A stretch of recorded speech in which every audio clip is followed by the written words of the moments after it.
तो इसलिए उसमें जो भी बात सतगुरु प्रेम की बात है, और अपना राधा स्वामी मत है भी प्रेम का। स्वामी जी महाराज के बाद राधा स्वामी मत को वास्तविकता में प्रकट हजूर महाराज जी ने प्रकट करके बता दिया। प्रचलित तो पहले से ही था, लेकिन स्वामी जी महाराज ने उनके मुंह से कहलवाना था ये, इसीलिए उन्होंने कहा था कि कोई नई चीज खोज करके लेके आओ। तो हजूर महाराज जी आके कहने लगे कि जहां पे आप कहते हो राधा स्वामी, जहां पे सतनाम अनामी की धुन है वहां तो राधा स्वामी की धुन है। बोला कि इसको प्रकट करने के लिए आया तो मैं था, लेकिन ये आपसे ही प्रकट करवाना था। तो हजूर महाराज जी के मुख से प्रकट करवाया, इसलिए हजूर महाराज जी साक्षात प्रेम की मूर्त थे। उन्होंने जितनी पुस्तक लिखी, जितने शब्द लिखे, जितनी वाणी बोली, जो भी, अगर उन्होंने किसी चीज का भी नाम, अगर लाठी का भी नाम रखा तो प्रेम लाठी रखा, मकान का रखा तो प्रेम निवास रखा, चिट्ठियों का नाम लिखा तो प्रेम पत्र उनका लिखा। मतलब क्यों था कि उनकी हर बात में प्रेम ही प्रेम था। इसीलिए राधा स्वामी मत प्रेम पर बल देता है, और प्रेम से ही प्रेमा भक्ति फलती फूलती है। जिसके हृदय में प्रेम नहीं है, भक्ति नहीं है। प्रेम के बिना भक्ति नहीं है। जिसने भी प्रेम किया, एक से किया, उसकी भक्ति सच्ची निकली, चाहे वो किसी रूप में भी की, और उन्होंने उसका परिणाम भी पूरा पाया। दुनियादारी की चीजों में कोई धन से प्रेम करता है, प्रेम प्राप्त कर लेता, उसके प्रेम में वो मर ही जाता है, लेकिन धन को वो रखता है अपने साथ। किसी ने अगर किसी स्त्री से प्रेम किया, स्त्री ने आदमी से किया, तो जिंदगी कितनी कहानी है। हीर रांझा, शशि फरियाद और लैला मजनू, कितने किस्से ऐसे मशहूर हुए, और जिन्होंने सिर्फ मात्र उनका प्रेम सच्चा था।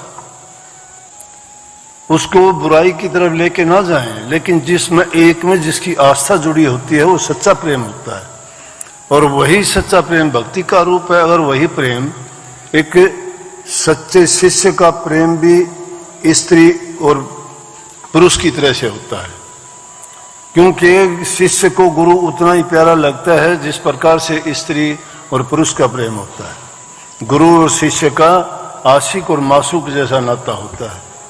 वो गुरु से हर बात से ही उससे प्रेम करता है, उसके बोलने से, उनके बैठने उठने से, उनकी हर प्रकार की दिल में जिसकी चर्चा होती है।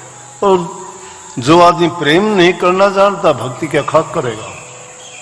प्रेम घर वालों से ही नहीं है, दूसरों से क्या करेगा। इसीलिए अंग्रेजी में कहावत है, चैरिटी बिगिंस एट होम। ये घर से ही शुरुआत होती है। Family is the civics of good habits. परिवार से ही आदमी क्रेडल ऑफ सिविक्स है, वो अच्छे गुणों का पालना है, वहां सीखता है।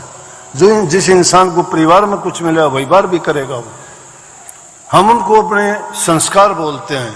संस्कार का मतलब जो चीज उसको पढ़ाई गई है, जो उसको सिखाई गई है, जो जिस प्रकार से भी उसको रहने और बोलने का विचार दिया गया, वैसा ही बनेगा वो। तो हजूर महाराज जी ने इसको प्रेम मार्ग कहा, प्रेमा भक्ति कही, और उन्होंने प्रेम का ही रास्ता चुना और प्रेम को ही प्रधान मान के बताया। तो सुरत शब्द का भी यही है। सुरत भी मासूक समझो, शब्द को आशिक समझो। आशिक और मासूक का जो प्रेम होता है, सुरत में वही खिंचाव होना चाहिए, जिस तरह पतिव्रता स्त्री का अपने पति में होता है। तो सूरज शब्द के योग को करने में भी आदमी उतनी ही उसको कंसंट्रेट, अपने एकाग्र चित्त इसी तरह से करना पड़ता है कि उसके सिवाय वो कुछ देखता ही नहीं है। उसका बोलना चालना, वाणी, उठना बैठना, खाना, विचार करना, सबपन देखना, जिस हालात में जहां बैठता है चर्चा करता है। एक बात बता दूं, कहना नहीं चाहिए, बाद में पता नहीं क्या क्या उल्टा भी कहना पड़ जा। ये अपने MP का छोरा था, वो पहले चोरी चारी करया करता आया, लेकिन सीधी बात, पूर्वजों ने जो कहावत कर रखी वो भी झूठी नहीं है। जो आदमी आंधी की तरफ आता है ना, तूफान की तरफ वापस भी चला जाता है। तो बड़ी बात लगाया करता। अब फिर आया हुआ है वो, बोला जी मैं तो चोर था, आपकी ऐसी कृपा हुई, सब कुछ छोड़ दिया, सब लोग मुझे ये कहते हैं, अरे ये हो गया तू तो वो हो गया, पहले घर वाले भी मुझे कहते थे तू तो पागल हो गया, कहाँ गया कि तेरे पर तो मंत्र कर दिया, ये कर दिया। शब्द भी गाने लग गया था, बड़ी अच्छी बात करता था, हमेशा सत्संग की चर्चा, गुरु की महिमा, नाम की महिमा, तीसरी बात नहीं करता। थोड़े दिन बाद 2-3 साल के बाद मैं देखा, मैं हर वो आया करता लड़का, बोले जी वो तो डूब डाब लिया। मैं क्या हुआ, जो शराब पीता है, फिर वही काम शुरू कर दिए। अब उस रास्ते में खुशी होती तो सब कोई कर लेते, जो लोग करते हैं उनको क्या मिलता है बताओ। अपने पूर्वजों ने कोई कुत्ते का हाड है भाई, कुत्ते का हाड जानो सुन, कुत्ते ने सूखी हड्डी मिल जाए लेके भाज लेगा, जाके छिपके बैठेगा कि मैंने बड़ा डाका मार लिया, और उड़े बैठ के उस हड्डी ने चाबनी शुरू कर दिया, उसमें मांस नहीं, उसमें खून नहीं, सूखी से कितनी पुरानी, क्या होगा थोड़ी देर चाप दे उसके मसूड़े फूट जाएंगे, उसमें जो खून आएगा उसने उसमें आनंद आने लग जाए, वो सोचे हड्डी मेरे सावस। ये इंसान की हालत है, ये अपने ही खून को चूस के उसमें सोचता है कि इसमें आनंद आता है। अगर इन चीजों में खुशी आनंद होती तो वही लोग अच्छे होते, लोग उनकी प्रशंसा करते। लेकिन वो कितने दिन के लिए, जो खोटे मंदे रास्ते पे चलते हैं 2 साल 4 साल 10 साल, क्या होता क्या उनके पास, बर्बादी होते हैं। और जो सही रास्ते पे चलता अपनी जिंदगी जीता है, ये परवाह नहीं करना, चिंता नहीं करना। एक बड़ी अच्छी बात मिली मेरे को, एक बहुत बड़ा बिजनेसमैन था, कोई व्यापारी, उसकी समुद्र के किनारे पर फैक्ट्री लगी थी, तो वहां आने जाने वाले देखने वाले थे, वो आते जाते रहते, कोई मछली पकड़ता, कोई उसमें घूमने के लिए, कोई नाव चलाने के लिए। तो एक दिन उसने देखा कि एक मछेरा 2-4 मछलियां पकड़ के नाव किनारे पे लगा रखी, आराम से बैठे, पैर पे पैर रखे और सिगरेट पी रहा है, आराम से मस्त है।